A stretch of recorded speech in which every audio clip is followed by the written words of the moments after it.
Hello, good evening everyone. क्या हाल है सभी लोग, कैसे हैं आप लोग? हाँ, एक बार फटाफट मुझे प्लीज बता दीजिए, मैं आपको दिख रहा हूं, आप मुझे सुन भी पा रहे हैं। So am I audible and visible? Please just give me your response. Very good evening to all of you. Okay guys, I believe it would be clear. Good evening everyone. Rajesh Kumar ji, no I am not having my dinner. I was waiting कि हाँ stream start हो जाए। Okay, all good. So let's start now. So एक बार please यार class session को please share जरूर कर दीजिए। Everyone please share it maximum. जितने भी लोग हैं प्लीज सेशन को शेयर कर दीजिए। हाँ, निरंजन, सिद्दीकी साहब, रवि, प्रभात सिंह राठौड़। ओके, प्लीज एक बार सेशन को शेयर जरूर कर दीजिए। फिर हम लोग क्लास को स्टार्ट कर रहे हैं। फिर मैं थोड़ी देर में आपके मैसेजेस को देखता हूं। So let's get started now. चलिए, हम लोग जो बात कर रहे थे इस क्लास में, जो सेशन में हमारी बातचीत हो रही है 2020 के एग्जामिनेशन को ध्यान में रखते हुए पॉलिटी, कॉन्स्टिट्यूशन और गवर्नेंस का जो भी इंपॉर्टेंट टॉपिक है, जहां से मुझे लगता है कि सवाल आपके एग्जामिनेशन में आएगा ही, वैसे ही टॉपिक के साथ मैंने ये अल्ट्रा क्रिटिकल टॉपिक का जो मास्टर सीरीज है वो शुरू किया हुआ है। ये दुर्भाग्य से भी मात्र 2 या 3 दिन क्लास हो पाई है अभी।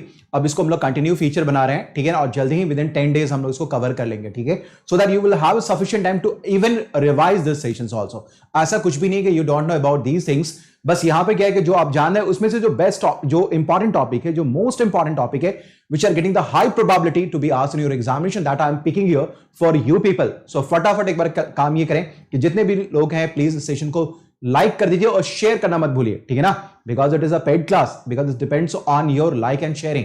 So please keep on liking it and sharing it, please do it फटाफट, प्लीज फास्ट, थोड़ा आप लोग कर लें फटाफट, फिर हम लोग आगे मूव करते हैं। So there is a very few people in and around, so okay, hello everyone. So फटाफट एक बार आ जाइए सभी लोग, जितने भी लोग हैं, एवरीवन फटाफट एक बार आ जाइए आप लोग। So just have an announcement कि यहाँ क्लास स्टार्ट हो गई। जितनी भी जगह है आप लोग की, जो भी ग्रुप्स हैं आपके पास, उन सभी ग्रुप में ये बता दीजिए कि कम ऑन गाइस फटाफट आ जाइए, क्लास आपकी स्टार्ट हो गई है। So in every group, hello everyone, फटाफट आ जाइए, आपकी क्लास स्टार्ट हो गई है, ऐसा आप लोग कह दीजिए।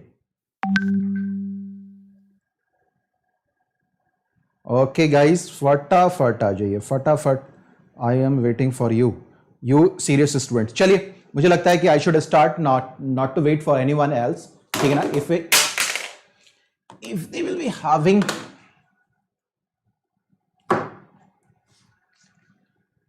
ओके, सो चलिए आ जाइए, हम लोग बात करना शुरू कर देते हैं, ठीक है।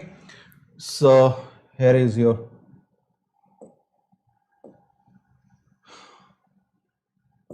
Okay, so polity and governance, ठीक है ना, master series ultra critical topics के साथ अभी हम लोग स्टार्ट कर रहे हैं, राइट। चलिए नेक्स्ट आ जाइए, हम लोग बात करना शुरू करें। It's a brief introduction about me, the people जो पहली बार मेरे साथ जुड़ रहे हैं, the first time you people are connecting with me, उनके लिए। So I have more than 10 years of experience and I guided more than 50,000 students. Now it is somewhere around 65,000 people that have been mentored by me, right? So world history की classes भी आपकी चल रही है, world history जो कि आपके mains के लिए ये प्लस पे है, ये मैं आपको बता दूं, मेंस के लिए, मेंस स्पेसिफिक है, ये आपका प्लस के ऊपर चल रहा है। और it is a right time कि जिन लोगों ने अभी तक जो है 2021 और 22 के लिए प्लान तो कर लिया है, लेकिन अभी तक आप लोगों ने तैयारी शुरू नहीं करी है तरीके से, तो आप लोग इस बैच के थ्रू आप लोग ज्वाइन कर सकते हैं। सो अभी वर्ल्ड हिस्ट्री का समय है, अभी आप इसको कर सकते हैं। कारण उसका ये है क्योंकि आप जैसे ही आपके एग्जामिनेशन करीब आएंगे, 2020-21 का प्रीलिम्स आपका नजदीक आना शुरू हो जाएगा, वैसे आपके ऊपर धीरे धीरे प्रेशर माउंट होना शुरू हो जाएगा और आप मैक्सिमम, एक टेंडेंसी होती है, ह्यूमन टेंडेंसी होती है कि मैक्सिमम आप उन टॉपिक्स की ओर अपना फोकस करेंगे जहां से प्रीलिम्स में क्वेश्चन आएगा। सो हम देखते हैं कि मोर और लेस बच्चे क्या करते हैं, एक नादानी करते हैं, इतना मैं गलती नहीं कहूंगा, नादानी करते हैं कि वो क्या कहते हैं, पीटी को पहले तवज्जो देते हैं और मेंस का उनका जो काम होता है वो पीछे छूटता चला जाता है, जबकि अंदर पोटेंशियल होता है कि वो एग्जामिनेशन को एक बार में ही क्लिक कर सके, बट स्ट्रैटेजी मिसिंग होती है, उनको जो है स्ट्रैटेजी वो तरीके से कर नहीं पाते हैं, स्ट्रैटेजिक नहीं हो पाते, और वो उन्हीं चीजों को पढ़ते रहते हैं जो रेगुलरली बच्चे पढ़ते हैं। तो आपको अलग भी सारी चीजों को करना पड़ेगा। जो यूपीएससी में जितने भी सिलेबस डिफाइन किए गए उन सारे के ऊपर में आपकी पकड़ और नजर होनी जरूरी, नजर और पकड़ होनी जरूरी है, ठीक है ना। And that's why I started this course at this moment, क्योंकि अभी आपके पास प्रेशर नहीं है, 5 महीने 6 महीने के बाद you will be in the pressure कि हमें 2021 का प्रीलिम्स एग्जामिनेशन देना है। और अगर अभी तब तक अगर आपने इसे नहीं किया तो तब तक बहुत देर हो जाएगी, फिर जब मेंस का समय आएगा बहुत कम समय मिलेगा कि आप सारे पूरे सब्जेक्ट को मेंस के लिए तैयार कर पाएंगे। Anyways, so this is my course on plus platform world history, ठीक है, जो कि बैच स्टार्ट हुआ है 10th of September से, right. So we are moving itself in the September and you can use this code POWEN10। आप इस code का ज्वाइन के थ्रू आप क्या कर सकते हैं, अनअकैडमी के प्लेटफॉर्म पे प्लस पे आप मुझे ज्वाइन कर सकते हैं, राइट। नेक्स्ट आ जाइए, देखिए यहाँ पर जो सब्सक्रिप्शन लेते हैं, जो कि अनअकैडमी का जो प्लस प्लेटफॉर्म है या सब्सक्रिप्शन का जो प्लेटफॉर्म है, इसमें आपको मिलती क्या है, सारी क्लासेस लाइव मिलेंगी, टेस्ट सीरीज मिलेंगे, क्विजेस मिला करेंगे, डाउट क्लियरिंग सेशंस हुआ करेंगे, ठीक है। नेक्स्ट आ जाइए, और आपको ये देखिए यहाँ पर मैं आपके पास जो है वो क्या है जो आपके पास सब्सक्रिप्शन की जो चार्जेस है वो आपको बताया गया, 1 ईयर का 44,000, 2 ईयर का 64,000 है। And if you apply this code POWEN10 का कोड अगर अप्लाई करते हैं, you will gate 10% of discount, ठीक है ना। सो अगर मान लिया आपने 2 साल के लिए किया 64,000, it will become what 57,600 after applying this code POWEN10, right. So now let's start. चलिए आज आपको मैं बता दूं कि आज हमारे पास जो इंपॉर्टेंट टॉपिक है, जो आप लोग कई बार पढ़ भी चुके होंगे, वो है आपका प्रियम्बल के बारे में। फिर देखते हैं कि अगर टाइम बचता है तो हम लोग नेक्स्ट टॉपिक भी करेंगे, that is called union territory. That is even important this time because कि आप जानते हैं कि इस बार आपने देखा है कि जम्मू एंड कश्मीर स्टेट का रीऑर्गेनाइजेशन हुआ और 2 यूनियन टेरिटरी आपके सामने आ गए, जम्मू एंड कश्मीर, एंड दूसरा आपके पास क्या है, Ladakh. Eight the same time आपने देखा है कि 2 यूनियन टेरिटरी को इंडिया में मर्ज भी कर दिया गया है, वो है दादर नगर हवेली एंड दमन दीव को, ठीक है। तो अभी यूनियन टेरिटरी भी इस बार के लिए बहुत इंपॉर्टेंट हो गया है प्रीलिम्स के लिए, हम लोग उसके बारे में इन डिटेल्स बात करेंगे, क्विक कट पेस में बात करेंगे, थोड़ा तेज करके बात करेंगे क्योंकि हमें टॉपिक्स थोड़े ज्यादा कवर करने हैं, ठीक है।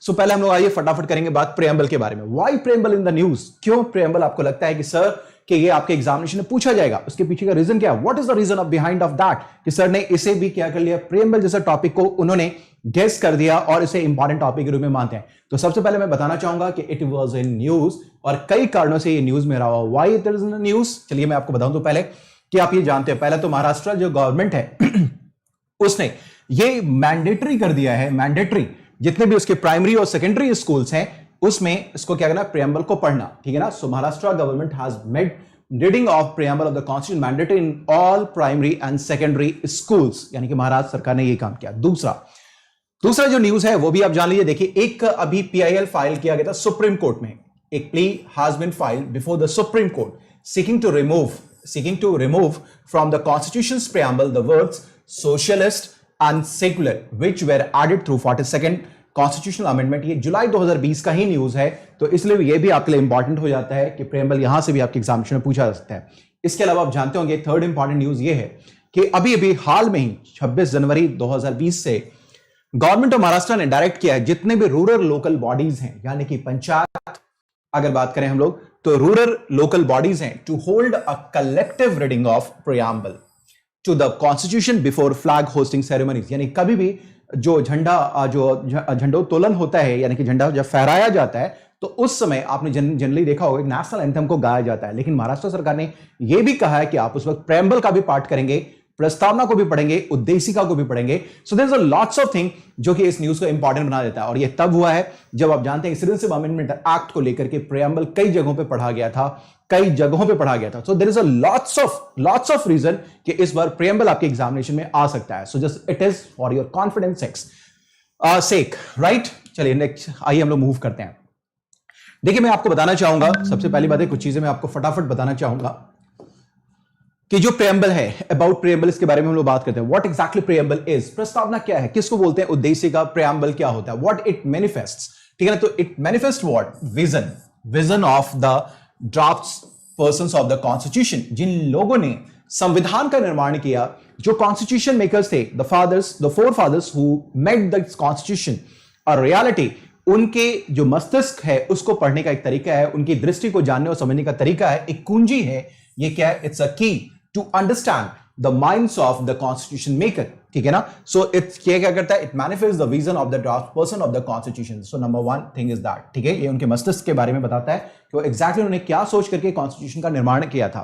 दूसरा है the foundation of the preamble was were laid down in the objective resolution moved by Jawaharlal Nehru. आपको ये बता दें हम कि जब आपका संविधान निर्माण का कार्य चल रहा था, when the process of making of the constitution was started, ठीक है ना, after the election of the constituent assembly, तो 13 दिसंबर 1946 ईस्वी को पंडित जवाहरलाल नेहरू ने संविधान सभा में उद्देश्य प्रस्ताव, that is called objective resolution, उसको पेश किया, उसको मूव किया, ठीक है ना। What was objective resolution? Objective resolution was nothing but simply the broader objectives, जिसको ध्यान में रखते हुए आपके संविधान का निर्माण का कार्य किया जाना था। So constitution was to be made, was to be laid, ठीक है ना, उसका ये निर्माण किया जाना था। तो ये जो objective resolution, it was nothing but simply the objectives on which the constitution was to be constructed, ठीक है ना। तो ये जो आपके पास जो ऑब्जेक्टिव रेजोल्यूशन है, ये जो उद्देश्य प्रस्ताव है, ये क्या है कि ये आपके संविधान निर्माण के लिए मोटे मोटे आदर्श हैं, उद्देश्य हैं, इन्हीं को ध्यान में रखते हुए क्या किया जाएगा, इसको जो है सबके संविधान का निर्माण किया जाएगा, ठीक है। सो ऑब्जेक्टिव रेजोल्यूशन किसने पेश किया था? तो पंडित जवाहरलाल नेहरू ने 13 दिसंबर 1946 को पंडित जवाहरलाल नेहरू ने किया था, ठीक है। अब देखते क्या है कि इसको further it was adopted on 22 जनवरी 1947। हम देखते क्या है 22 जनवरी 1947 ईस्वी को, ठीक है ना, 22 जनवरी 1947 ईस्वी को इसे संविधान सभा के सदस्यों ने काफी उत्साहित होकर के enthusiastically accepted this preamble, ठीक है ना, दिस ऑब्जेक्टिव रेजोल्यूशन, उद्देश्य प्रस्ताव को स्वीकार कर लिया था। अब देखिए यही जो उद्देश्य प्रस्ताव है आगे चलकर क्या होगा, मॉडिफाई करके, संशोधित करके हमारे देश के संविधान की प्रस्तावना के रूप में स्वीकार किया जाएगा, उद्देशिका के रूप में स्वीकार किया जाएगा, अक्टूबर 1949। So again there is an important date, October 1949, ठीक है ना, जब क्या किया गया, ड्राफ्ट ऑफ द प्रेम्बल को पेश किया गया, ठीक है ना, जो अभी वर्तमान इसका स्वरूप है संविधान सभा में, ठीक है ना। और ये जो ड्राफ्टेड प्रेम्बल है ना, that is the modified version of objective resolution. तो जब इसको पेश किया गया, ड्राफ्ट ऑफ द प्रेम्बल को पेश किया गया इसके वर्तमान स्वरूप में अक्टूबर 1949 में कॉन्स्टिट्यूएंट असेंबली में, संविधान सभा में, तभी उसी दिन इसको स्वीकार भी कर लिया गया, ठीक है ना, it was adopted. So the preamble of the constitution was adopted in year कब, इन अक्टूबर 1949, ठीक है ना। ये टेबल किया गया था, उसी वक्त इसको एक फैक्ट स्वीकार भी कर लिया गया था, एक कंकरेंस मिल गया था, ठीक है। अब आइए हम लोग बात करते हैं सिग्निफिकेंस ऑफ द प्रेम्बल के बारे में। What is the significance of the preamble? अभी फटाफट एक हम लोग रैप अप कर लें कि इसका इंपॉर्टेंस क्या है। What is the importance, why we read this constitution, इनसे प्रेम्बल, इनसे क्या चीजें पता चलती है, क्या महत्व है इसका? तो देखते क्या है कि जो सिग्निफिकेंस ऑफ द प्रेम्बल है ना, ये source of authority of the constitution को डिफाइन करता है। Source of the authority of the constitution is defined, ठीक है ना। और इसमें बताया गया है कि whenever you go through the text of the preamble, you will find that it starts with a phrase that is called "We the people of India", हम भारत के लोग। So ये जो हम भारत के लोग हैं, and if you go through the last lines of the preamble, तो उसमें लिखा हुआ है on this day of 26 November 1949 we do hereby adopt, enact and give this constitution to ourselves। यानी कि इस जो प्रस्तावना है, ये जो संविधान है, उसमें इस बात का जिक्र किया गया है कि ये जो कॉन्स्टिट्यूशन है उसका अल्टीमेट अथॉरिटी, जो सोर्स है, वो कौन है? इस देश के लोग हैं, द पीपल ऑफ इंडिया है, we the people of India है, द पीपल्स हैं, ठीक है। So the one thing is that it defines what the source और authority of the constitution, that is the people of India, right. Then अब हम लोग बात करें कि what is the nature of Indian political structure. तो आप जानते हैं कि इसका जो nature of the political structure that is even mention in your in the preamble, sovereign, socialist, secular, democratic and republic. So these are the nature of the political structure of the country, ठीक है ना, कि भारत क्या होगा? संप्रभु होगा, प्रभुता संपन्न होगा, सोशलिस्ट होगा, समाजवादी होगा, सेकुलर यानी कि पंथ निरपेक्ष होगा, ठीक है ना।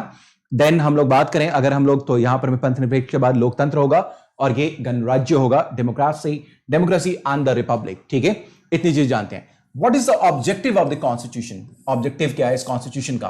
तो यहां पर क्या है कि it talks about the justice, liberty, equality, fraternity, इन सभी के बारे में बात करता है। इन सभी को अचीव करना है। What justice, what liberty, what equality, what fraternity, that is even important for your examination. किस प्रकार के न्याय के बारे में बात करता है, किस प्रकार की स्वतंत्रता के बारे में बात करता है, किस प्रकार की समानता के बारे में बात करता है, और किस प्रकार के भातृत्व के बारे में यह बात करता है। So justice, liberty, equality and the fraternity, right guys. इसके बाद अगर हम लोग बात करें तो ये आपको मालूम होगा, ये तीन प्रकार के जस्टिस के बारे में बात करता है, socio economic and the political. तो ये आपने देखा होगा, प्रेम्बल के टेक्स्ट के थ्रू चले जाए तो आप देखेंगे तीन प्रकार के जस्टिस के बारे में बात करता है, लिबर्टी के बारे में बात करता है, इक्वालिटी, ठीक है ना, इसके बारे में बात करेगा, एंड द फ्रैटर्निटी के बारे में बात करता है, ठीक है। चलिए आ जाइए। अब इसके अलावा देखते क्या है कि जो प्रेम्बल है आपके पास, प्रेम्बल, उसमें date of adoption of the constitution के बारे में बात किया गया, date of adoption of the constitution के बारे में बात किया गया, and that date is 26 November 1949, ठीक है। सो अब ये इतनी सारी जो चीजें हैं जो ब्रॉडली हमने डिस्कस कर रखा है कि what are the elements, what is the significance of the preamble, ठीक है। तो आपने यहां देखा कि इतनी चीजें हैं जो हमें ये बताती हैं प्रेम्बल कि हमारे कॉन्स्टिट्यूशन का ऑब्जेक्टिव क्या है, क्या ये करना है, ऑब्जेक्टिव क्या है, इसका डेट ऑफ एडॉप्शन के बारे में, etcetera. So there are lots of thing that is reflected inside the preamble of the constitution, ठीक है। चलिए आ जाए, हम लोग बात करते हैं आगे। नेक्स्ट देखते हैं, एक क्वेश्चन हमारे सामने उठता है कि whether it is a part of the constitution और नॉट। तो yes, of course it is the part of the constitution. ये अभी की वर्तमान स्थिति, this is the current status, it is the part of the constitution, ठीक है। But why this question raise, कि क्यों ये सवाल आता है आपके सामने कि ये preamble is a part of the constitution और नॉट? तो इसके पीछे का रीजन है क्योंकि आप जानते हैं कि कई प्रकार के जुडिशियल प्रोसीडिंग्स के अंतर्गत कई केसेस है जब सुप्रीम कोर्ट ने कई बार तो ये कहा कि it is not the part of the constitution, later it was accepted that it is the part of the constitution, rather it is the integral part of the constitution. तो किस किस मामले में, किस किस केस में इसके बारे में बातें कही गई हैं, हम आइए इसके बारे में भी चर्चा कर लेते हैं, ठीक है। तो चलिए आ जाइए, पहला है आपके पास, देखिए जो फर्स्ट केस है वो आप देख पा रहे होंगे, this is called Berubari case, Berubari case 1960, ठीक है।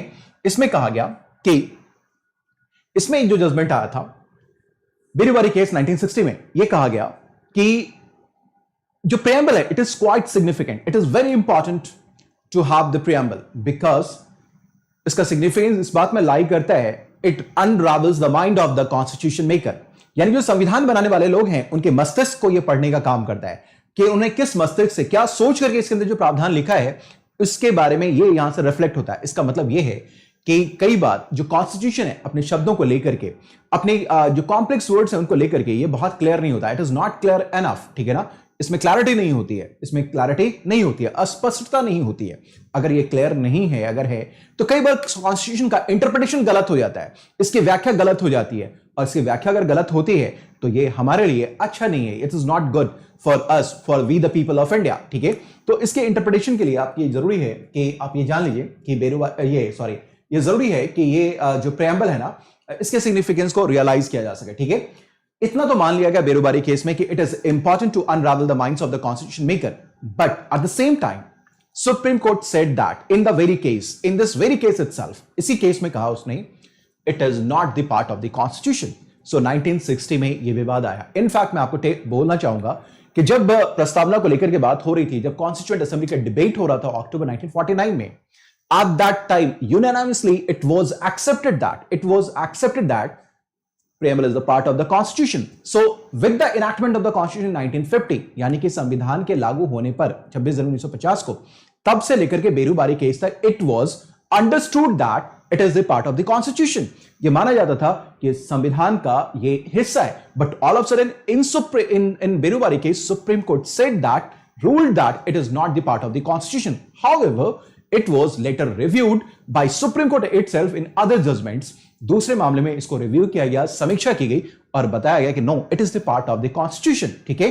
तो पहली बार बस आपके एग्जामिनेशन के लिए इंपॉर्टेंट है कि आपको ध्यान में रखना है कि although the importance of the preamble was accepted in Berubari case 1960, but it was not accepted as the part of the constitution, not accepted as the part of the constitution. But later on आगे हम देखते हैं कि Kesavananda Bharati case 1973, in this case it is said, it is ruled by the Supreme Court, it is said by the Supreme Court that it is the part of the constitution, ठीक है ना, it is a part of the constitution। और ये भी कहा गया it is very important to interpret the constitution, यानी कि जहां कहीं भी जो संविधान है अगर वो कॉम्प्लेक्स है, अगर वो वेग है, that is not clear enough, then we took the help of, in fact judiciary took the help of preamble का वो क्या करेगी, उसका हेल्प लेगी, उसकी सहायता लेगी, just to interpret your constitution. तो ये आपके लिए बहुत ज्यादा महत्वपूर्ण हो जाता है कि आपने देखा क्या है कि केशवानंद भारती केस 1973 में the decision of the Berubari case was reviewed and the judgment was changed and said that no, it is a part of the constitution। and इसके सिग्निफिकेंस को यहां भी अंडरलाइन किया गया और बताया गया कि no, it is very important to interpret the constitution wherever it is vague enough, ठीक है। चलिए आ जाइए हम लोग इसके ऊपर भी बात करें। So yes, it is the part of the constitution. Since this Keshwananda Bharati case, it is accepted, it is agreed, it is established that preamble is the part of the constitution, ठीक है। So इस बात को भी हम लोग समझ लेते हैं। चलिए आगे हम लोग बात करें। नेक्स्ट आइए LIC केस 1995, ठीक है। In this case, Supreme Court said that it is not only the part of the constitution, rather it is integral part of the constitution। So what is the important right here? It is integral part of the constitution, ठीक है। And further there is one more case that is important regarding in respect to the preamble. This is SR Bommai case। Why it is important? Why this case is important in respect to the preamble? इसके पीछे का कारण क्या है? Actually इस case में ये judgement दिया गया कि preamble indicates the basic structure of the constitution, यानी कि संविधान का मूल ढांचा होगा क्या, इसके बारे में ये इंगित करता है। It directs, it gives indication regarding the basic structure of the constitution, ठीक है। सो दैट्स व्हाई जो एसआर बोम्मई केस है that is also important in respect to your preamble. So फटाफट सभी लोग मुझे बताएं, सभी लोग, सो एवरीवन कहां है सभी लोग, वेयर आर यू गाइज? अरे कहां है भाई, क्या हो गया, वेयर आर यू गाइज? फटाफट यार, जोश को हाई रखने का यार। किधर है सभी लोग? Hi Mayank, Neha, Pallavi, hello everyone, Tamanna, Kaushal, everyone please do share it यार, डू शेयर इट। मैं बता रहा हूं कि जो लोग नहीं ज्वाइन कर रहे हैं सचमुच पछताएंगे 4 अक्टूबर को, ठीक है ना, पक्का पछताने वाले हैं। सो फटाफट जितने भी आपके नियर एंड डियर वंस हैं, जो भी फ्रेंड्स हैं और जो भी फैमिली मेंबर्स हैं जो कि प्रिपेयर कर रहे हैं यूपीएससी के लिए, उन तक इस सेशन को जरूर पहुंचाइए। That is going to be a very vital session for you people. जो उन लोगों के लिए जो the people who are appearing this time UPSC prelims examination on 4th of October, so please do it, ठीक है? ओके चलिए, सो फटाफट आ जाइए सभी लोग, फटाफट प्लीज यार, कीप ऑन शेयरिंग इट, फटाफट करते रहिए, ठीक है? चलिए आ जाए, नेक्स्ट आ जाइए। सो लेट्स मूव इट फटाफट, we have to wrap it up, ठीक है? So other facts, what is the other facts in respect to the preamble, ठीक है ना? इसके बारे में हम लोग जान लेते हैं, ठीक है? So it does not provide any legal framework of the constitution law. कई बार बताया जाता है कि ये जो है, ये जो आपका प्रियम्बल है, ये संवैधानिक कानून का कोई कानून ढांचा भी प्रदान नहीं करता, ठीक है? दूसरी बात क्या है कि कई बार कई लोग के एग्जामिनेशन में, कई बार जब एग्जामिनेशन सवाल पूछा है तो कई लोग कुछ गलतियां कर जाते हैं। गलतियां क्या करते हैं? People in confusion except that, except क्या करते हैं कि जो प्रियम्बल है it is source of the power, source of the power, source of the limitation, ठीक है ना? किसके ऊपर में? कॉन्स्टिट्यूशन के ऊपर में। No, it is neither provision that source of the power nor source of limitation to the government. ये सरकार के लिए ना तो सोर्स ऑफ पावर है nor a source of limitation है, इनमें से कुछ भी नहीं है, ठीक है ना? ये जान लीजिए। नेक्स्ट आप देखते हैं क्या है कि it neither provides any power और nor impose any duty to the government, ठीक है ना? या ना तो कोई शक्ति प्रदान करता है और ना ही कोई कर्तव्य का प्रावधान करता है। इन सारी चीजों को बिल्कुल क्लियर रखिएगा sirs and ma'ams, sirs and ma'ams please, 4 अक्टूबर तक तो फॉर श्योर इसको दिमाग में रखिएगा, ठीक है? Preamble is neither enforceable nor justiciable, ठीक है ना? Not justiciable in the court of the law, ठीक है ना? अब ये जानते हैं कि प्रियम्बल इतना इंपॉर्टेंट है, इतना सिग्निफिकेंट है, it unravels the mind of the constitution maker, ये भी हम लोग जानते हैं। It is the part of the constitution. In spite of that, in spite of all these things, in fact preamble is non justiciable in nature. ये न्यायालय में प्रवर्तनीय नहीं है। It cannot be enforce through the court, ठीक है? It cannot be enforce through the court. इसको हम लोग कोर्ट के द्वारा लागू नहीं करवा सकते। So again it is important, ठीक है? चलिए फटाफट आइए हम इसके अमेंडेबिलिटी के बारे में बात करते हैं, ठीक है ना? अब देखिए अमेंडेबिलिटी को लेकर के हम लोग बात करते हैं। देखिए विवाद जो उठा था, जो डिस्प्यूट था, जो डिबेट था प्रियम्बल को लेकर के, weather it is whether it is the part of the constitution और नॉट, ये इसके पीछे कारण था कि अगर प्रियम्बल संविधान का अगर हिस्सा है, तो संविधान का अगर हिस्सा है, if it is the part of the constitution, तो इसमें कभी भी कोई अगर बदलाव करना होगा, कभी भी कोई संशोधन करना होगा, if we have to bring any kind of amendment in the preamble, तो हमें आर्टिकल 368 को अप्लाई करने करके ही हमें इसमें क्या करना होगा? अमेंडमेंट करना होगा, संशोधन करना होगा, because it is the part of the constitution. If it is not the part of the constitution, अगर ये संविधान का अगर हिस्सा नहीं है, तो हमें इसमें जनरल अमेंडमेंट करना होगा, साधारण संशोधन करके हम काम चला सकते हैं। उसके लिए हमें आर्टिकल 368 को क्या करना होगा? प्रैक्टिस नहीं करना होगा, ठीक है? So that was the reason. चलिए, तो खैर अब ये बात तो एस्टैब्लिश हो चुकी है केशवानंद भारती केस के बाद से कि it is the part of the constitution. So इसका मतलब ये भी हो गया कि जो प्रियम्बल है that is amendable and that amendment can be done through only under the process of article 368. So whatever the elaboration regarding the amendment process of the constitution is made inside article 368 would be applicable to this preamble also, ठीक है ना? So इसका मतलब ये हो गया कि जो preamble है, ये आपका जो preamble है, ठीक है ना, it can be amended by the parliament as per the provisions of article 368. Article 368 अनुच्छेद 368 के अंतर्गत इसको अमेंड किया जा सकता है। And that's why by 42nd amendment act 1976, 42nd amendment act 1976, preamble was amended, और इनफैक्ट मैं बता दूं it is amended only once now, अभी तक only once, amendment only once, ठीक है ना? केवल एक बार हुआ, and that is by 42nd amendment act, 42nd amendment act 1976। और इसके द्वारा 3 वर्ड्स को जोड़े गए थे, that is called SSI, this is called socialist, secular and integrative, ठीक है ना? these 3 words were secular, socialist and integrative were added to the constitution, ठीक है? So this is how your preamble has been amended, right sir? अब हम लोग जान लेते हैं कि what do you mean by the term sovereign? sovereign का मतलब क्या होता है? इसका मतलब होता है कि India is all independent externally and internally, ठीक है ना? We don't have any outside control, ठीक है ना? We don't have any outside influence in the internal matters, ठीक है? That is called sovereign. So we are all sovereign internally and externally as well. What is socialist? Socialist का मतलब क्या है, ठीक है ना। सो सोशलिस्ट की जब भी हम लोग बात करते हैं, it talks about, essentially talks about the समानता, दैट इज कॉल्ड इक्वालिटी, ठीक है ना। ये किसके बारे में बात करता है, समानता के बारे में, जिसका मतलब होता है कि भारत में हर नागरिक को महसूस हो कि एक समान है। भारत ने लोकतांत्रिक समाजवाद यानी कि डेमोक्रेटिक सोशलिज्म को अपनाया है, वह महात्मा गांधी और नेहरू के विचारों से प्रेरित है। So it is influenced by the thoughts of Nehru and Gandhi, right. Secular का मतलब क्या होता है, सेकुलर का मतलब what do mean by the term secularism, secular का मतलब क्या होता है। सेकुलर का सिंपल मतलब है कि state does not have its own religion, it doesn't mean that state is I mean नास्तिक इसको बोलते हैं, atheist, it is not atheist, rather it maintains neutrality on the front of the religion, it simply means that it respect all the religion equally. So इसका मतलब क्या है कि सरकार सभी धर्मों का समान आदर करती है, सरकार न्यूट्रल रहती है, ना कि वो नास्तिक है, तटस्थ रहती है, ना कि वो नास्तिक है, ठीक है ना। So this is all about your secular, ठीक है, राइट। लोकतांत्रिक, डेमोक्रेसी का मतलब क्या, वेरी सिंपल वर्ड्स, इसका मतलब जानते हैं, it's simple and straight words, the rule of the people, rule of the people, ठीक है, right.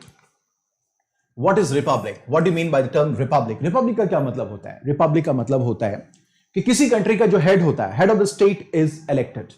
If we talk in terms of India, head of the state is president. So in simple words, indirectly it is the president who is elected, justifies India being a republic, ठीक है ना। if president is office is elected, इसका मतलब ये हो गया कि president's office is not hereditary in India। इसका मतलब क्या है कि जो राष्ट्रपति का पद है वो भारत में वंशानुगत नहीं है, that is not hereditary in India। so this is all about your republic, right। चलिए इतनी बातें हो गई, अब देखते हैं हम लोग बात करते हैं जस्टिस, जो मैंने बताया था what are the objectives of the preamble, ठीक है ना। तो देखेंगे इसमें जस्टिस के बारे में बात क्या है, कौन कौन से जस्टिस, व्हाट आर दो justice, it is social justice, economic justice and political justice. So it talks about what, social, economic and political justice. सामाजिक, आर्थिक, राजनीतिक स्तर पर भारत के संविधान के अंदर न्याय दिया जाएगा, लेकिन धार्मिक स्तर पर न्याय नहीं दिया है, क्योंकि भारत से संविधान में धर्मनिरपेक्ष की बात कही गई, जिसमें राज्य का अपना कोई धर्म नहीं होता, ठीक है ना। What do you mean by liberty? Liberty का क्या मतलब है, ठीक है ना। लिबर्टी का मतलब क्या है कि भारत के नागरिक को खुद का विकास करने के लिए, ठीक है ना, स्वतंत्रता यह है ताकि उसके माध्यम से देश का विकास हो सके, ठीक है। इक्वालिटी के बारे में बात करते हैं, यह समाज से जुड़ी हुई, जिसमें आर्थिक और सामाजिक, यानी कि अगर हम लोग बात करें social and economic and social equality के बारे में बात की गई। It talks about the economic and social equality, ठीक है।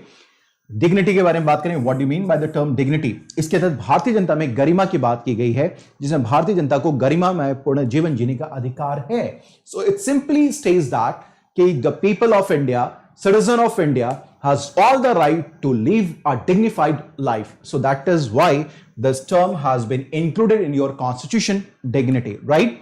देन आज राष्ट्र की एकता, अखंडता के बारे में बात करें, यूनिटी एंड इंटीग्रिटी के बारे में बात करें।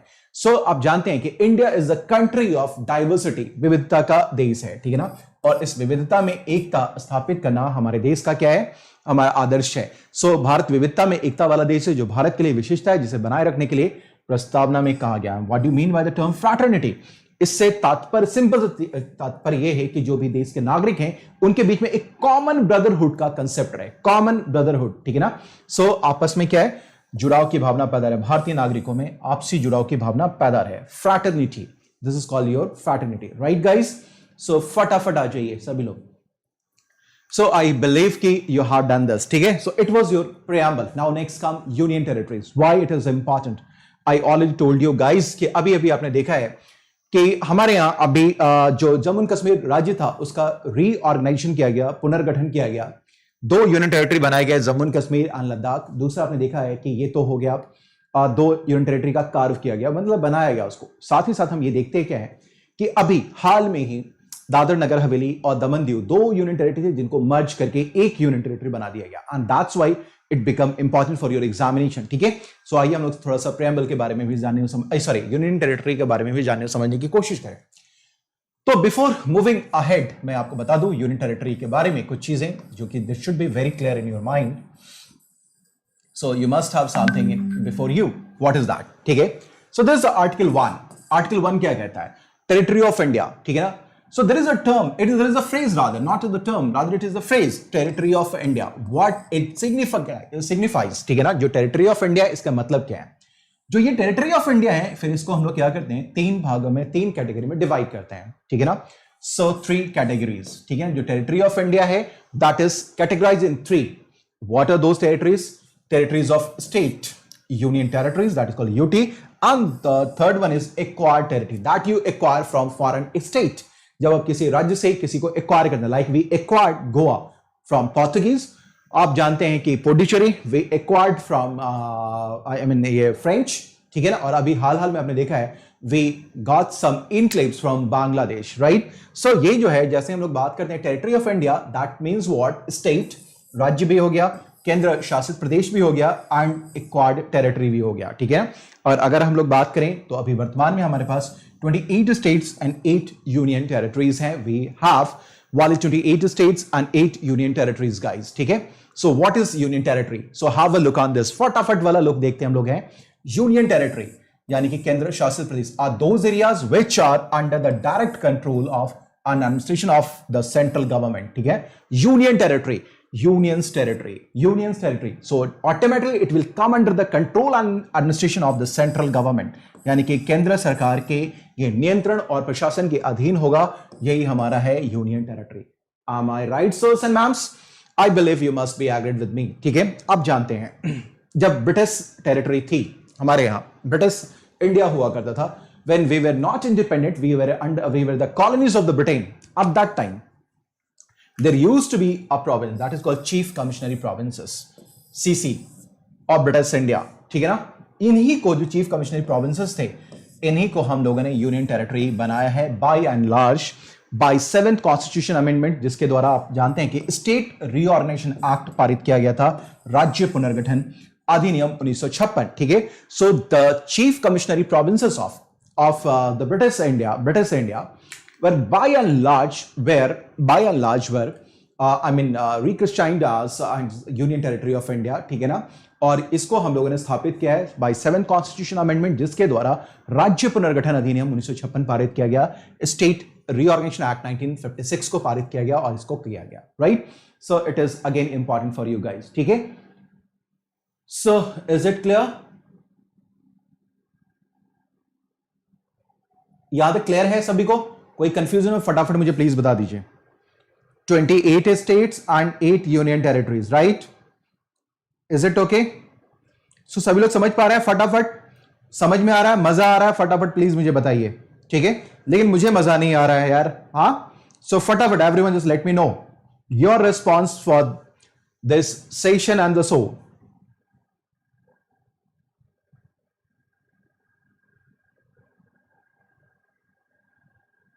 Of course, this can be. फटाफट everyone just give me your response. जितने भी लोग हैं तसल्ली से फटाफट मुझे बताइए. Everyone give me your response, sirs and ma'ams. Enjoying the session the way I am doing. फटाफट वाला quick recap everything with all the constitutional provisions and with the current. Okay guys, okay,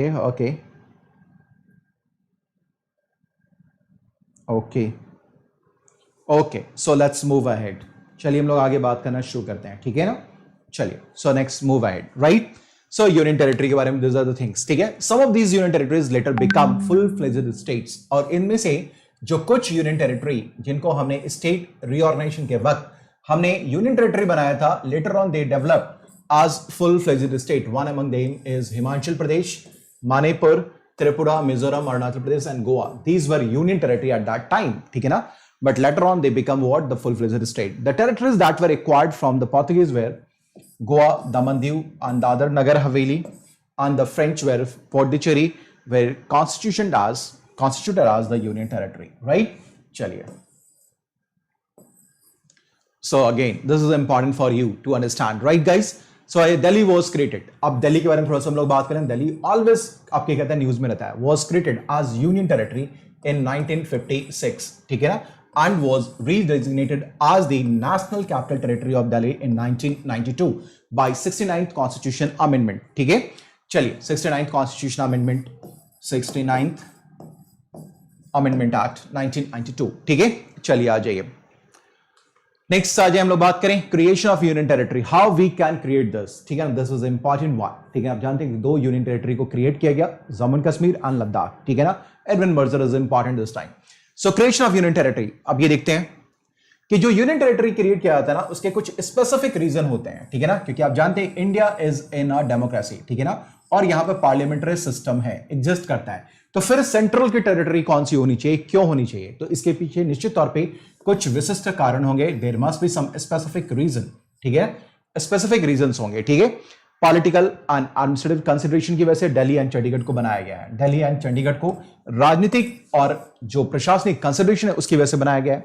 cultural distinctiveness की वजह से पुडुचेरी को बनाया गया है and Dadar Nagar Haveli and Daman Diu को, नाउ दे आर मर्ज्ड, ठीक है, accept Puducherry.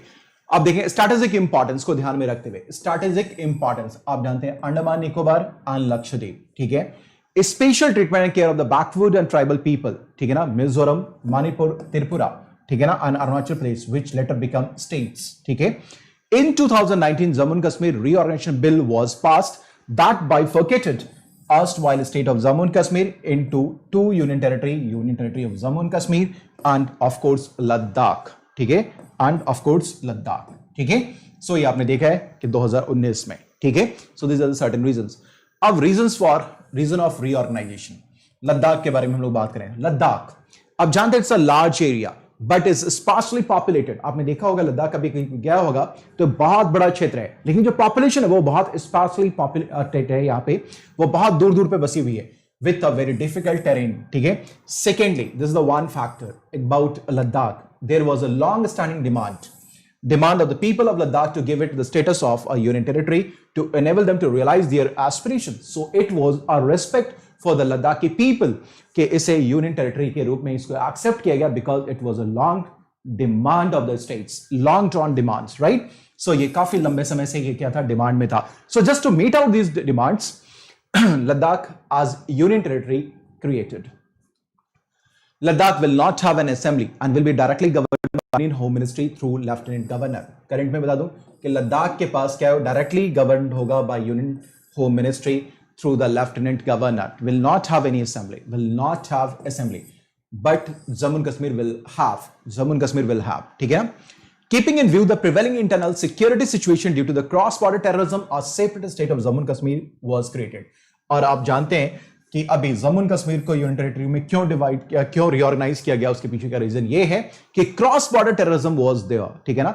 The union territory of Jammu and Kashmir will with a legislature, जबकि जानते हैं कि जो जम्मू एंड कश्मीर को बनाया गया है, जम्मू एंड कश्मीर के साथ क्या होगा, आपके पास एक यूनियन टेरिटरी होगी under Jammu and Kashmir reorganisation act 2019 passed by Parliament August 6, the number of seats in the Legislative Assembly of the Union Territory of Jammu and Kashmir increased from 107 to 114. Right? So again, it is important fact that you should keep in mind, जो भी provisions है ना Jammu and Kashmir को लेकर के और लद्दाख को लेकर के, that is quite important source and maps. ठीक है? So Jammu and Kashmir is again important for you people. After 31st October, 106 central laws applied to Jammu and Kashmir, क्योंकि ये पहले जो 106 सेंट्रल लॉज थे, यानी कि जो कानून थे, जो केंद्रीय कानून थे, they were not applicable in the state of Jammu and Kashmir, ठीक है ना। बट अब क्या हो गया कि अब एक जो सेंट्रल लॉज हैं वो भी एप्लीकेबल होंगे along with 166 state act including the governors act, the reorganization act says 153 state laws repealed. Next, October 31 coincides with the birth anniversary of Sardar Vallabhbhai Patel. Why this date? Because it coincides with the birth anniversary of Sardar Vallabhbhai Patel, the Iron Man of India. ठीक है? Other facts about this. The center has constituted a 3-member committee for the division of assets and liabilities of Jammu and Kashmir between the two successor union territories under Section 84 of the Jammu and Kashmir Reorganization Act. ठीक है? कि जो Jammu and Kashmir और जो लद्दाख है उनके बीच में asset का डिस्ट्रीब्यूशन क्या होगा, कैसे लाइबिलिटीज को शेयर किया जाएगा इन दोनों स्टेट्स के बीच में, that would be dealt under section 84 of the Jammu and Kashmir reorganization act 2019. 14th Finance Commission, again it is important, it is in the light. Finance Commission award has been appointed between the union territories of Jammu and Kashmir and Ladakh in ratio of 70% and 30%. That is important, sirs and ma'ams. That is very important for this year. prints that is going to have to take place on 4th October, on 4th of October. ठीक है, जो 14वें वित्त आयोग ने ये कहा है कि जो भी अपोर्शन है ना, उन सबको union territory of Jammu Kashmir के बीच में है, वो जो बटेगा that should be in the ratio of 70 and 30. Jammu Kashmir को 70 जाएगा और 30 जाएगा लद्दाख को. ठीक है ना, remaining 5 months of the 2019-20 physicals. ठीक है, ये भी याद रखिएगा. एडमिनिस्ट्रेशन ऑफ यूनियन टेरिटरी के बारे में बात करें हम लोग.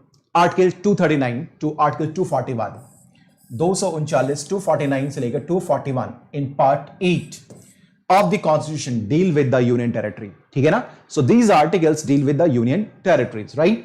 So part 8 article 239 to 241, even though all the union territories belong to one category, there is no uniformity in their administration. आप ये जानते हैं कि अगर हम लोग बात करें तो ये सारे के सारे जो यूनियन टेरिटरी हैं वो एक क्लासिफिकेशन के अंदर आते हैं, बट इसके बावजूद भी in spite of all that there is a differences in their administrative patterns. ठीक है ना, जो एडमिनिस्ट्रेशन का जो स्ट्रक्चर है, जो प्रशासन का जो संरचना है वो अलग अलग है. Even though the union territories belong to one category, there is no uniformity in their administrative system. So that is again important, sirs and ma'ams. Next one, union territory is administered by the president acting through administrator appointed by him. It could be lieutenant governor or it could be chief commissioner. ठीक है, ये कोई भी हो सकता है. Administrator of a union territory is an agent of the president and not head of the state like a governor. So again, this is important, sirs and ma'ams. President can specify the designation of an administrator. It may be, ये कौन designify करेगा, specify करेगा designation of the administrator, that would be the president, चाहे उसको lieutenant governor कहे या chief commissioner कहे और administrator कहे. ठीक है, so that is again important for you.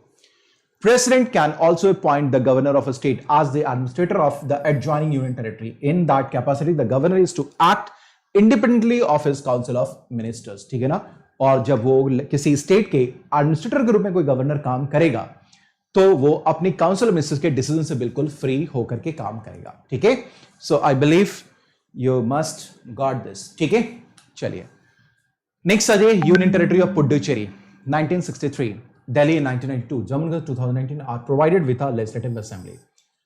सो पुडुचेरी 1963 में, दिल्ली 1992 में और जम्मू कश्मीर 2019 में इनके पास लेजिस्लेटिव असेंबली है and a council of ministers headed by chief minister. But the establishment of such institution in the union territories does not diminish the supreme control of the president and the parliament over them. But अगर इनके पास legislative assembly भी है, still they are under union's control through the parliament and the president. Right, sirs? So it is quite important to understand, sirs and ma'ams. ठीक है, चलिए आ जाइए next हम लोग बात करें. Parliament can make laws on any subject of the three lists. Parliament. Three lists of all the union territories including Delhi, Puducherry and Jammu and Kashmir. So इस कैपेसिटी में वो तीनों लिस्ट पे कानून बनाने का राइट रखता है parliament in case of Delhi, Puducherry and Jammu and Kashmir. Thus the legislative power of the parliament for the union territories of subjects of the state list remain unaffected even after establishing a local legislature for them. So again it is important, source and maps. So quite important one. The president can make regulations for the peace, progress and good government of the union territory. President can make laws, regulations regarding peace, progress and good government of the union territory, right? 11th point, a regulation made by the president has the same force and effect as an act of the parliament. और जो विनियमन, जो राष्ट्रपति जो नियम बना देंगे ना, उसका इफेक्ट प्रभाव वही होगा जो पार्लियामेंट के द्वारा होता है. And can also repeal or amend any of the parliament in relation to the union territory. ठीक है ना, और कैन ऑल्सो रिपील, यानी कि प्रेसिडेंट कैन ऑल्सो रिपील और amend any act of the parliament in relation to these union territories. I believe कि you must have an idea, rather it's a good idea about these things. ठीक है, parliament can establish a high court for a union territory और put it under the jurisdiction of the high court of adjacent state. The Jammu and Kashmir High Court is the common high court for two union territories, Jammu and Kashmir and Ladakh. ठीक है, special provision in respect to Delhi, ये भी अभी हम लोग जान लेते हैं, पढ़ लेते हैं. 69th constitution amendment act 1991 provided a special status of the union territory of Delhi and redesignated as the national capital territory of Delhi and designated is as the administrator Delhi, the lieutenant governor. Right, strength of the assembly is fixed at 70 members directly elected by the people. of India, people of the state, I mean union territory. The strength of Council of Ministers is fixed at 10% of the total strength of the assembly. 10%. That is 7, 1 chief minister and 6 other ministers. ठीक है? The chief minister is appointed by the president, not by the governor, lieutenant governor. ठीक है? He is appointed by the president of India, not by the lieutenant governor. That is called administrator. ठीक है? In case of Delhi, the other ministers are appointed by the president on the advice of chief minister. ठीक है ना? Other ministers are also appointed by the president. The ministers hold office during the pleasure of the president. Ministers, pleasure of the president. The council of ministers is collectively responsible to the assembly. Right? Important articles in relation to union territory. Article 239, administration of union territory के बारे में बात करते हैं. Article 239A, creation of local legislature, like in Jammu and Kashmir, legislative assembly, or council of ministers, or both of the certain union territories. 239AA, special provision with respect to Delhi. ठीक है? So ये articles भी आपको याद रखने होंगे इस बार के लिए. ठीक है ना? Article 239, administration of the union territory के बारे में बात करता है. Article 239A, creation of local legislatures के बारे में बात करता है. And 239AA, special provision with respect to Delhi. That is again important. 239AB, provision in case of failure of constitutional machinery. अगर किसी स्टेट में जहां लेजिस्लेटिव असेंबली है, ठीक है, लेजिस्लेचर है, अगर वो फेल हो जाए वहां के कॉन्स्टिट्यूशनल मशीनरी, तो उसके रिगार्डिंग यहां पर प्रोविजन किया गया है. Article 239B, power of the administrator to promulgate ordinances during recess of legislature. 240, power of the president to make regulation for certain union territory. It talks about the power of the president to make regulations for certain union territories. And Article 241, high courts for union territories. Right one, sirs? अब बाजी मैं आपको बता दूं कि यहां पे जितने भी लोग हैं, एक चीज और भी समझ लीजिए इस बात को कि अब जम्मू एंड कश्मीर के बारे में, जम्मू एंड कश्मीर के बारे में, अन लद्दाख के बारे में, दमन दीव के बारे में, दादर नगर हवेली के बारे में जो भी स्पेसिफिक प्रोविजंस है ना, स्पेसिफिक प्रोविजन, इसको याद जरूर रखिएगा सर. ठीक है ना? जम्मू एंड कश्मीर को लेकर, like everything, there is a lots of thing जो आपको ध्यान में रखना होगा. जितने भी लॉज इसके बनाए गए हैं, जो भी जम्मू कश्मीर को लेकर के, लद्दाख को लेकर के, दादर नगर हवेली को लेकर के, दमन दीव को लेकर के, इसके प्रोविजंस को जरूर ध्यान में रखेंगे. जम्मू कश्मीर खास करके एंड लद्दाख को लेकर के. ठीक है? तो I believe you must have enjoyed this session. कैसा रहा ये session? Just tell me everyone, फटाफट let me know. So hi Kashinath Kundu. Okay, sirs, Pallavi. So I can assure you, you can keep faith on me कि जो मैं यहां भी करवा रहा हूं 10 दिन के अंदर ना, क्वेश्चन यहीं से रहेंगे. You don't worry for that. मैंने बताया ना, यू आर माई स्टूडेंट्स यार. मैं आपके लिए हर कदम हर समय सोचता रहता हूं, और ऐसा नहीं है कि हाँ मैंने ऐसा कुछ कर दिया. It is in depth but quicker way में करेंगे. और आप सभी पर मुझे पूरा भरोसा है कि आप मेरे पेस पे चलेंगे. जो भी ये जितने भी लोग हैं ना, अब you all are serious students. And to all this 61 students जो लोग भी इसमें पेपर दे रहे हैं 4 अक्टूबर का, मेरी बेस्ट विशेस आपके साथ हैं. And trust me, you are going to crack your examination. So let's crack the examination, let's crack UPSC 2020. ठीक है?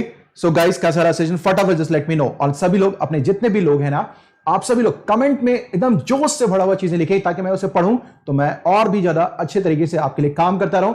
और अभी भी समय हमारे पास में, अभी हो सकता है कि मैं पॉलिटी के बाद भी कुछ आपके लिए स्टार्ट कर दूं, कि वहां से भी क्वेश्चन आपको देखने को मिले. And this is just for your revision sake. It is the best way, जहां 1 घंटे के अंदर आप कई टॉपिक्स के साथ रिवाइज कर पाते हैं. एक हॉलिस्टिक आपकी प्रिपरेशन हो जा रही है, because you have already read all these things. ठीक है ना? तो जो कुछ भी लेटेस्ट डेवलपमेंट हुआ है, जो कुछ भी हम इसमें इंक्लूड कर सकते हैं, उन सारे इंक्लूजन के साथ हम लोग इस शो में करेंगे masters race ultra critical topics. So stay tuned with me, बने रहिए हमारे साथ, हम लोग करेंगे. और आर्ट एंड कल्चर भी मैं इतना करवाऊंगा आपका कि वहां से भी क्वेश्चन आपको देखने को फॉर श्योर मिलेगा. It's my promise to you guys. So how was the session? Just let me know everyone. फटाफट मुझे प्लीज बता दीजिए. अभी हो जाएगा. अभी सिंह, आई सेड यू ना कि हो जाएगा आपका, इसी महीने हो जाएगा. अक्टूबर का मुंह भी नहीं देखेंगे हम लोग इसी महीने में आर्ट एंड कल्चर को भी कवर करेंगे. बस स्टे ट्यून्ड विद मी, मेरे साथ बने रहिए. मैंने फोकस का भी प्रोग्राम भी इतने अच्छे से आप लोगों के लिए प्लान किया, but you people are very less in number over there. आपको वहां भी रहना चाहिए. फोकस भी आपके लिए बहुत ही अच्छा प्रोग्राम है. That is going to help you a lot. It is going to immensely affect your examination. मैं बता रहा हूं आपके प्रिपरेशन को. बहुत जबरदस्त, आप कुछ दिन होने तो दीजिए, फिर आप देखेंगे you will realize the importance of the focus program that I started on current affairs at 10:15 AM Monday to Friday, right guys? Okay, so फटाफट सभी लोग बता दिए, ठीक है। और जो लोग 2021 और 22 के लिए कर रहे हैं, मैं आप सभी लोगों को बता दूं कि आप सब्सक्रिप्शन ले सकते हैं प्लस का और आइकॉनिक का, ठीक है ना। और अब आ जाइए मेंस के लिए यार, मेंस स्पेसिफिक होकर के कॉम्प्रिहेंसिव कोर्स के लिए, फाउंडेशन टू मेंस लेवल तक के लिए, फाउंडेशन टू मेंस के लिए you can join our classes on plus foundation course too, ठीक है ना, कोर्स टू मेंस लेवल, ठीक है ना। You could join us on Unacademy Plus or in Iconic mode, ठीक है ना, प्लस और आइकॉनिक।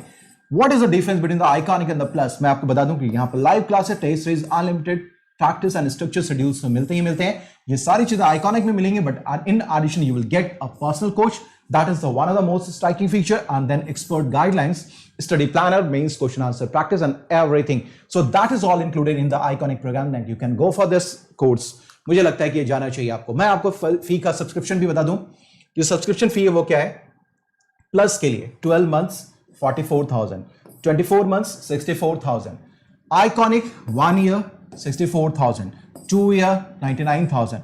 कहीं भी किधर भी जाना है आपको, किधर भी जाना, that is your choice, you have to choose, you have to opt, but you have to apply only one code, that is your search code PAVAN10. Don't forget it. If you want to get connected with me, you want to stay in touch to me, ठीक है ना, so don't forget this code. This is called PAVAN10. PAVAN10. This is your search code and you will get your discount, ठीक है ना, and the best mentoring, the best caring for you. This is the code, ठीक है ना, PAVAN10, ठीक है ना। अगर आप चाहते हैं मेंटोर अच्छा मिले, आप चाहते हैं कि आपका केयर भी आपका होता रहे, ठीक है ना, till your selection, don't forget this code PAVAN10. This is my code, sirs and ma'ams. So good night, take care everyone. अभी मिलते हैं फिर 10:30 बजे क्विज के प्रोग्राम में। अभी हम लोग क्विज भी बात करेंगे, देखते हैं उस क्विज में आपका क्या परफॉर्मेंस होने वाला है। So stay with me at 10:30 PM quiz on this platform only, ठीक है ना, जहां आपको अनअकैडमी का लर्निंग ऐप डाउनलोड भी करना पड़ेगा। अभी मैं आपको डिटेल में बताने वाला हूं। So see you guys at 10:30 PM sharp. Take care everyone.